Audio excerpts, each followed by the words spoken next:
Hai, bayangin kamu lagi ngantre buat bayar belanjaan di sebuah swalayan. Antreannya lumayan panjang, kamu juga udah capek, tapi kamu tetap sabar. Tiba-tiba dari belakang ada pelanggan lain yang nyerobot antrean. Kamu bakal biarin aja, sebel tapi diem-diem, atau langsung protes ke pelakunya? Respons yang kamu pilih menunjukkan persepsimu terhadap budaya antre.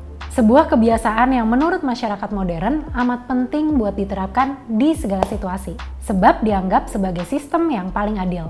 Di Newsroom 63B kali ini kita akan bahas tuntas soal antre, plus alasan kenapa kita benci banget sama penyerobot antrean. Silahkan subscribe YouTube Tirto dan follow Instagramnya, biar kamu nggak ketinggalan info-info yang menarik dan tentunya relate buat kita semua.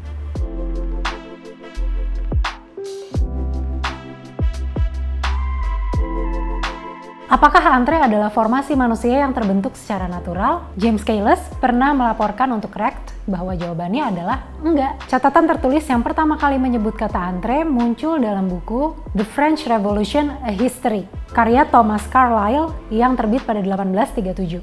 Di situ, Carlyle mendeskripsikan orang-orang yang lagi membentuk barisan di depan toko roti di Paris, Prancis. Ternyata, penyebabnya karena roti sedang langka, jadi penjual menerapkan sistem siapa cepat dia dapat. Carlyle menyebut barisan itu sebagai queues, yang dalam bahasa Prancis berarti ekor. Istilah tersebut kemudian diadopsi menjadi queue dalam bahasa Inggris. Pada awal hingga pertengahan abad ke-20, budaya antre paling terkenal dilakukan sama masyarakat Inggris. Hal ini disinggung dalam esai George Orwell yang dirilis pada tahun 1944 berjudul The English People. Di dalamnya, ia bertanya-tanya, apakah turis dan imigran akan terkejut dengan kebiasaan antre yang dilakukan secara sukarela oleh warga Inggris? Orwell menulis dalam konteks Perang Dunia Kedua. Jadi, ada banyak faktor yang mendorong orang-orang untuk antre. Contohnya ibu-ibu yang mengantre sembako sebab sedang mengalami kelangkaan. Dan seringkali mereka nggak tahu bakal dapat sembako jenis apa. Saking banyaknya antrean, pemimpin partai konservatif Winston Churchill sampai menyebut Inggris kayak negara sosialis yang kena wabah Utopia. Kamu pernah nonton film Experimenter tahun 2015? Film ini bercerita tentang Stanley Milgram, psikolog yang terkenal karena melakukan riset tentang kepatuhan dan kontrol. Tahun 80-an, dia pernah bikin riset tentang para penyerobot antrean di kota New York.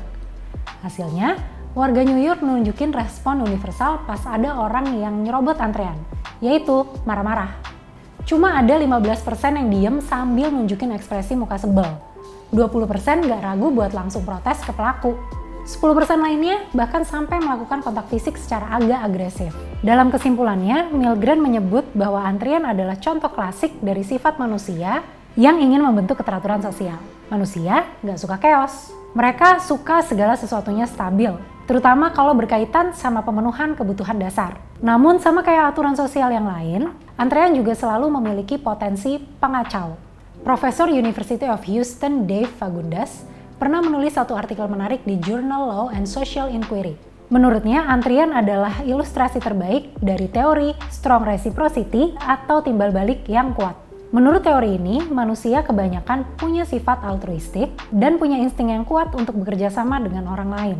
Asal sistemnya adil. Keadilan atau fairness jadi kata kunci kenapa antrean bisa jadi budaya di banyak negara. Antrean menghargai orang yang datang pertama untuk dilayani terlebih dahulu, dan seterusnya. Jadi sebenarnya kita semua nggak benci mengantre. Kita cuma nggak suka kalau ada orang yang nyerobot, karena dia melanggar sistem yang kita anggap udah paling adil. Fagundes menganggap antrean sebagai ciri utama masyarakat modern. Tapi menariknya ia juga mengamati di banyak tempat mengantre tidak punya dasar tertulis yang jelas. Artinya, para penyerobot sesungguhnya bukan seorang kriminal. Antrean lebih seperti norma sosial yang nggak ada dasar hitam di atas putih, tapi sudah semestinya dijalankan demi kepentingan bersama. Di ranah ilmu sosial, antrean sudah jadi diskursus sendiri, sampai muncul istilah-istilah khusus. Misalnya, bulking, untuk menyebut konsumen yang memutuskan gak ikut ngantri karena antreannya terlalu panjang. Atau juga reneging, yaitu konsumen yang udah ikut antre tapi cabut karena antreannya terlalu lama. Kemudian ada jockeying, ketika konsumen pindah barisan antrean dengan harapan bisa dilayani lebih cepat. Oke, terakhir, aku mau ngasih tips biar kamu lebih enjoy pas lagi ngantre. Tips ini disampaikan Profesor Ziv Carmen dan ahli ekonomi Daniel Kahneman kepada Alex Stone dari The New York Times. Jadi, fokusnya itu bukan di seberapa panjang antrean, tapi seberapa cepat antrean bergerak. Dengan kata lain, pilihlah antrean yang panjang tapi bergerak lebih cepat. daripada antrean yang pendek tapi geraknya lambat.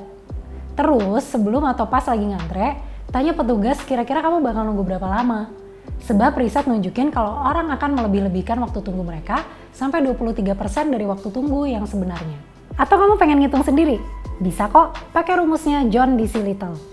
Yaitu rata-rata jumlah orang dalam antrian dibagi tingkat kedatangan sama dengan rata-rata waktu tunggu.